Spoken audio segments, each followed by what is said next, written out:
اگر ہمیں کوئی شخص کہتا ہے کہ شب برات کو اٹھ کے نفل نہ پڑھو تو بھائی نفل ہم نے پڑھنے اللہ کی رضا کے لیے، ہمیں کسی بندے سے ڈگری لینے کی ضرورت نہیں، نہ تو ہمارے اور رب کے درمیان معاذ اللہ کوئی وسیلہ ہے کہ تو کہے گا تو پڑھیں گے، جب دل کرے گا پڑھیں گے، اور جتنے دل کرے گا پڑھیں گے۔ ہم تو نفل کہہ رہے ہیں اس کو، ہم نے کب کہا ہے ضروری ہے جو عشاء پڑھ کے سو جائے فجر تک سویا رہے، ہم اس کو گناہگار نہیں کہہ رہے، لیکن یہ ضرور کہیں گے کہ گولڈن چانس مس کر دیا اس نے، چانس مس کیا ہے، یہ تو اللہ کی رحمت کا موقع تھا۔ حضرت سیدہ عائشہ صدیقہ رضی اللہ تعالی عنہ ارشاد فرماتی ہیں کہ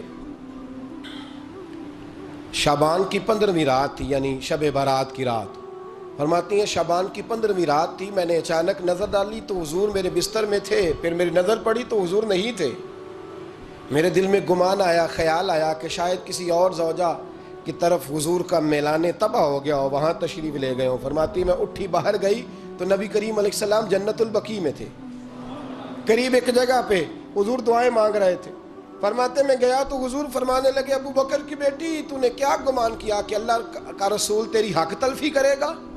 عرض کی حضور آپ مالک ہیں، کہیں اور جانا چاہیں تو میری طرف سے پابندی نہیں۔ کہتی ہے وہاں کھڑے کھڑے میرے رسول کریم نے بیان فرمایا، یہ ترمذی کے لفظ ہیں، حضور نے فرمایا عائشہ یہ شعبان کی 15ویں رات ہے، مدینے میں سب سے زیادہ بکریاں بنو کلب کا قبیلہ پالتا تھا، فرمایا آج کی رات بنو کلب کے قبیلے کی بکریوں کی تعداد کے مطابق اللہ میری امت کے لوگوں کی بخشش فرما دے گا۔ یہ وہ رات ہے۔ جناب عائشہ صدیقہ رضی اللہ تعالیٰ عنہ نے بات رات کو سنی تنہائی میں، نبی پاک سے رات کو تنہائی میں حضور سے سنی، سویرے جناب عائشہ نے کل امت کو بتائی۔ اگر یہ بات اہمیت والی نہ ہوتی تو بی بی صاحبہ آگے روایت کرتی، یہ کتابوں میں آتی، یہ لوگوں کو بتاتی۔ حضرت عائشہ نے روایت کیا اور مولا علی شیر خدا نے تو کھل کے کہا، ابن ماجہ میں حضرت علی سے پیار کرنے والوں کے لیے الگ عنوان، مولا علی نے کھل کے فرمایا شعبان کی 15ویں رات کو رات عبادت کرنا اور سویرے روزہ رکھنا۔ حضرت علی کے لفظ بائی نہیں سیاستہ میں، رات کو روز عبادت کرنا، دن کو روزہ رکھنا۔ ویسے تو رب کریم ہر روز تہجد کے وقت پہلے آسمان پر نزول اجلال فرماتا ہے اور لوگوں کو فرماتا ہے کوئی بخشش مانگنے والا؟ اور فرمایا ہر روز تہجد کے وقت یہ اعلان ہوتا ہے، پر شب برات کو نا شروع رات سے یہ اعلان شروع ہو جاتا ہے۔ ادھر دیکھو میری طرف، مغرب سے اعلان شروع ہو جائے گا۔ اللہ کرے آپ کو سمجھ آئے، اللہ کرے آپ کو، اور بھائی یہاں بار لوٹ سیل لگ جائے، یہاں ابھی سیل لگ جائے، 5000 والا جوڑا 1500 میں تو رش ختم ہوگا۔ اور بھائی اگر یہ لگ جائے، چلو یہ تو دور کی بات ہے نا، ہم تو لنگر والے لوگ ہیں، اگر لنگر کا اعلان ہو جائے کہ بڑا تگڑا ہے، بڑا تگڑا، ہمارے ہاں تو شادی کی روٹی کھلتی ہے تو لوگ آخری روٹی سمجھ کے کھاتے ہیں، تو شاید اللہ ماشاءاللہ یہ آخری ہے، اس کے بعد نہ ملے گی۔ جب اعلان ہوتا ہے اور دعوت ہوتی ہے کہ کھلا ہے جی کھاؤ، کیا حشر ہوتا ہے، کیا انداز ہے۔ مولا علی شیر خدا حدیث روایت کرتے ہیں، رنگ کیا ہے؟ فرمایا باقی راتوں میں نا تھوڑا سا پیکج ہوتا ہے، تھوڑا سا، آخری حصے میں رات کے شب برات کو نا رات چڑھتے ہی اللہ پہلے آسمان پر جو اس کی شان کے لائق ہے نزول جلال فرماتا ہے، اور پہلا جملہ یہ فرماتا ہے کوئی معافی مانگنے والا؟ اللہ کرے آپ کو سمجھ آئے، یعنی معافی دینے والا کہہ رہا ہے چلو آؤ ادھر آؤ ذرا معافی مانگو، میں معاف کرنے آیا ہوں، مانگو معافی، ہے کوئی معافی مانگنے والا؟ معاف کر دیں گے۔ اور آپ فرماتے ہیں ہے کوئی رزق مانگنے والا؟ وہ جو بڑی درخواستیں دیتے پھرتے ہیں نا مختلف اداروں میں، وہ ایک درخواست نا کل شب برات والی رات بھی دیں۔ اللہ کرے آپ کو سمجھ آئے۔ وہ جو کہتے ہیں نا بڑی بڑی کمپنیوں میں نے اپلیکیشن جمع کرائی ہے تو کہیں کام نہیں بن رہا تو نسخہ دے رہا ہوں، ایک اپلیکیشن کل رات بھی جمع کراؤ انشاءاللہ کام بن جائے گا۔ اور میں نہیں کہہ رہا، مولا علی شیر خدا فرما رہے ہیں، اور وہ خود نہیں فرما رہے، وہ نبی پاک کا فرمان نقل کر رہے ہیں، اور وہ رسول اللہ صلی اللہ علیہ وسلم کی بات نہیں بیان کر رہے، وہ کہتے ہیں رب فرماتا ہے کوئی روزی مانگنے والا؟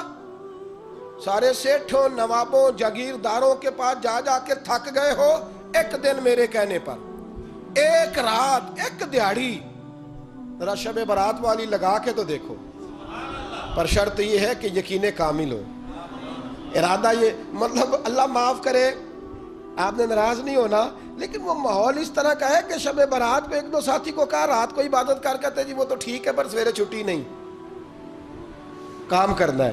یعنی رب کہہ رہا ہے کہ تو آ جا شب برات کی رات، جو مانگے گا وہ تجھے. لیکن یہ ادھر نہیں توجہ کر رہا، یہ کہتا ہے سویرے 10 بجے دکان نہ کھلی تو مشکل ہو جائے گی، دفتر نہ گیا تو حالات.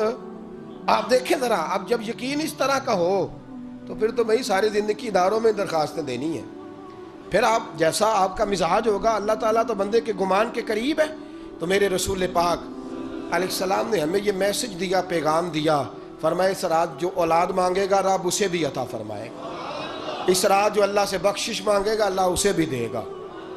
اس رات جو رب کریم سے عزت مانگے گا اللہ اسے بھی عطا کرے گا. شارحین نے لکھا اس رات جو رب سے پردہ پوشی مانگے گا اللہ اسے پردہ پوشی بھی عطا کرے گا. جو جنت کا سوالی ہوگا رب اپنے فضل سے عطا فرمائے گا. کوشش فرمائیں، کوشش فرمائیں. 10 محرم کو ہمارے ہاں لوگ جاتے ہیں قبرستان، وہ کسی حدیث سے ثابت نہیں، میں منع نہیں کر رہا، جائیں 9 محرم کو جائیں، 10 کو جائیں، 11 کو جائیں، 8 کو جائیں، سفر میں جائیں، ربیع الاول میں جائیں، قبرستان میں جب بھی جائیں منع نہیں ہے. لیکن شب برات والی رات تو خود رسول کریم گئے ہیں نا قبرستان. اب جو بات میں نے سمجھانی ہے اس کو سمجھیں. نبی پاک کی والدہ کا مزار نہیں ہے وہاں جنت البقیع میں. حضور کے کو بھائی بہن حضور کیا کرنے گئے؟ امت کی بخشش کے لیے گئے. شب برات کی رات لالچی نہ بنے کہ صرف میں نے اپنے لیے روزی مانگنی ہے، کل امت کے لیے مانگے رب کریم سے. مانگے اپنے بھائی کے لیے، مانگے اپنی بہن کے لیے، مانگے اپنے بیٹے کے لیے، مانگے اپنی بیٹی کے لیے، مانگے اللہ کریم سے. یہ مانگنے کی رات ہے. پچھلی راتی رحمت رب دی کرے بلند آوازہ، بخشش منگن وارے کارن کھلا جے دروازہ. آئیں اللہ کی بارگاہ میں اس رات کو کھل کے دعا مانگیں. قبرستانوں میں نہ کچھ قبریں ایسی ہیں کہ جو بتاتی ہیں کہ سالوں بیت گئے ہیں کوئی آیا نہیں. کچھ قبریں بتاتی ہیں. اور کچھ بڑے قبرستان بڑے شہروں میں ایسے بھی ہیں کہ جن کا گورکن کہتا ہے کہ مجھے کمیٹی نے کہہ دیا ہے جہاں 4-5 سال کوئی نہ آئے وہاں نئی قبر بنا دیا کرو. وہاں نئی قبر بن جاتی ہے معاذ اللہ.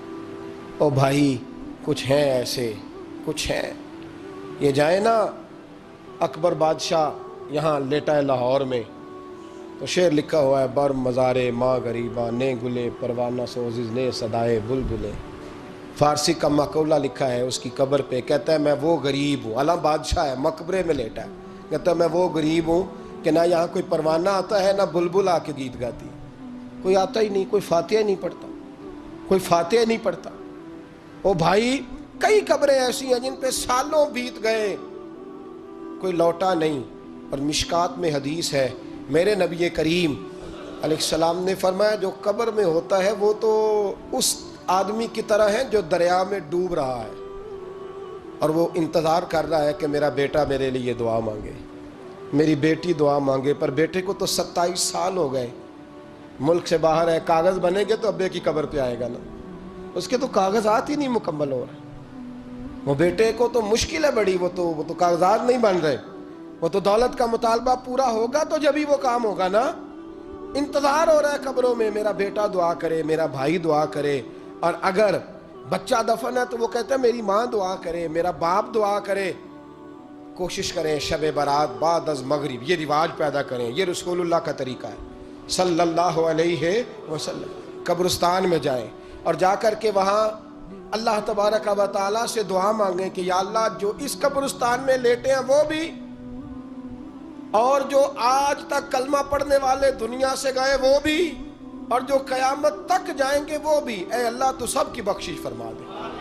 اللہ کی رحمت کو محدود نہ کریں کہ صرف مجھے بخش دے، اسے کہیں یا اللہ کل کی بخشش فرما. ساری امت کے لیے دعا کریں. شب برات کی رات نفل پڑھیں. ہمارے ہاں محفل ہوتی ہے ہر سال الحمدللہ، بڑے شوق سے بڑا خوبصورت ہم اہتمام کرتے ہیں. لیکن میں اکثر دوستوں سے کہا کرتا ہوں کہ جن کو اکیلے میں نفل پڑھنے میں مزہ آئے وہ اکیلے میں پڑھیں. کتنی کھلی بات کر رہا ہوں. میں پابند نہیں کر رہا کہ آپ یہاں آئیں گے محفل میں آئیں گے ضروری ہے. بھئی آپ کو اکیلے میں مزہ آتا ہے نا. کچھ لوگ تنہائی میں ہوں تو دل زیادہ لگتا ہے، وہ تنہائی میں کریں اللہ اللہ کوئی حرج نہیں.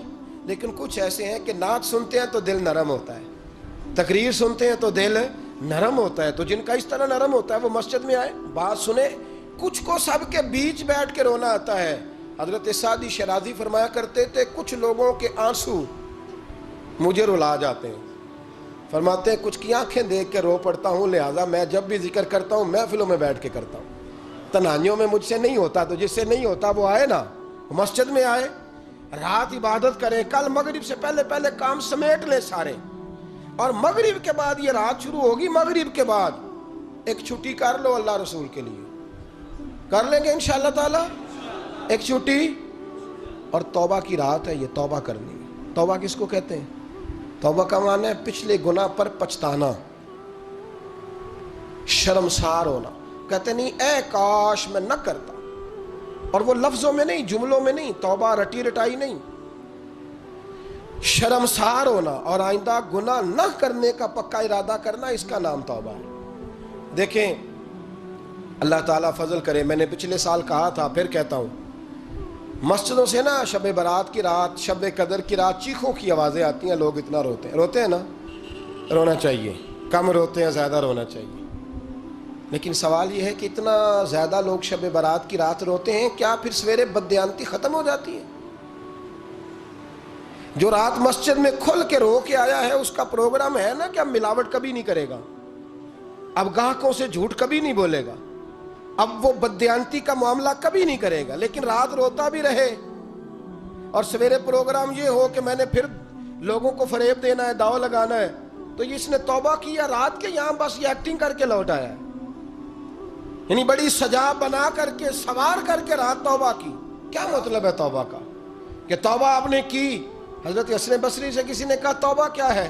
فرمانے لگے توبہ یہ ہے کہ جس گلی سے رب نے تجھے منع کیا ہے دوبارہ پھر تو اس گلی میں نظر نہ آئے, تو نظر ہی نہ آئے. اور جس جگہ جانے کا رب نے تجھے حکم دیا ہے پھر تو دوبارہ وہاں سے غیر حاضر نہ ہو. اگر یہ پروگرام ہی نہیں, ارادہ ہی نہیں. بچے ایک دو مجھے کہنے لگے کل حضرت صاحب توبہ کے موضوع پر ہم نے گفتگو کرنی ہے, تو کوئی باپ بتائے کہاں پہ ہے. کچھ بچے شاگرد ہیں, کچھ مسجدوں میں جمعہ پڑھاتے ہیں. ایک نے مجھ سے کہا, تو میں نے کہا بیٹے پہلے مسجد میں جاؤ, 2 نفل پڑھو, توبہ کرو, توبہ کا ارادہ بناؤ. یہ رسم نہیں ہے. وہ نعت خواں بھی تو توبہ کر لینا جو شب برات کے دن لوگوں کو توبہ کرانے آیا ہے اور 25,000 کا سودا کر کے آیا ہے. تو آج اس کام سے تو توبہ کرنا, یہ نوٹ پھکوانے سے تو توبہ کرنا. یہ رسم ہے. ساری رات توبہ توبہ توبہ توبہ, یہ کیا معنی ہے اس کا؟ کیا مطلب کریں؟ امام غزالی فرماتے ہیں کہ ایک آدمی بادشاہ کا گارڈ تھا, سپاہی تھا, اس کا پہرے دار تھا, نگرانی کرتا تھا, بڑی وفاداری سے نوکری کرتا رہا. بادشاہ نے اسے تنخواہ کے علاوہ بھی بڑا نوازا. اسے بادشاہ نے بڑے الاؤنسز دیے, بادشاہ نے بڑا کچھ دیا, مکان دیا. کچھ سالوں کے بعد بادشاہ کو پتا چلا کہ یہ میرے لیے نہیں آتا تھا, اس کی تو میری کنیز پر نظر تھی. اس نے تو رات کی ڈیوٹی اس لیے لگوائی تھی کہ کنیز پر نظر تھی. تو امام فرماتے ہیں کہ بتاؤ پھر وہ بادشاہ اس کے ساتھ کیا سلوک کرے گا؟ وہ کیا سلوک کرے گا؟ تو لوگ کہنے لگے حضور لگتا یہ ہے کہ وہ نا 4-5 حصوں میں کاٹ کے تو کتوں کے آگے پھینکے گا. آپ فرمانے لگے میرا رب تو بڑا ہی کریم ہے, وہ تو ایسے نہیں کرتا. لیکن بتلاؤ اگر اسے پتا چلے کہ یہ رسم کے لیے آیا ہے, اس کی تو نظر ہی مال پہ ہے, یہ تو سویرے بدلے گا نہیں, یہ تو دھوکہ دے رہا ہے, یہ تو توبہ کرنے آیا ہی نہیں, اس نے تو ڈھونگ رچایا ہے, اسے تو پہلے سے خبر ہے. تو پھر تم کیا امید رکھتے ہو؟ پھر کیا رویہ رکھتے ہو؟ شب برات کی رات دھاڑے مار مار کے رونا اور صبح اسی طرح دھوکہ دینا, اسی طرح فریب کرنا, اسی طرح جھوٹ بولنا, اسی طرح بددیانتی کرنا, اسی طرح لوگوں کو لوٹنا. تو یہ رسم نہیں ہے توبہ. توبہ تو بدل جانے کا نام ہے, توبہ تو پھر سنور جانے کا نام ہے. توبہ تو اس طرح ہے جس طرح حضرت ابراہیم ابن ادھم نے کی تھی. وقت کے بادشاہ تھے, بادشاہ جب توبہ کی تو پھر ہر چیز چھوڑ دی, پھر مال لوگوں میں بانٹ دیا اور پھر ٹاٹ کا لباس پہن کر زندگی گزاری. لوگوں نے کہا حضور یہ تبدیلی ہے. فرمایا تبدیلی نہیں, یہ میری توبہ ہے, یہ میری توبہ ہے. جب توبہ کی تو پھر بدل کے کی, جب توبہ کی تو پھر تبدیل کیا آپ نے. یہ کیا توبہ ہوئی؟ ساری رات روتے رہے, سویرے دکان پہ جا کے پھر قسم اٹھائی کہ مجھے تو پڑتا ہی 11,000 کا ہے. یہ توبہ ہے؟ تو آپ نے اور میں نے توبہ کرنی ہے تو انشاءاللہ تعالیٰ اس طرح کرنی ہے کہ پھر 15ویں شعبان کو بدل جائے.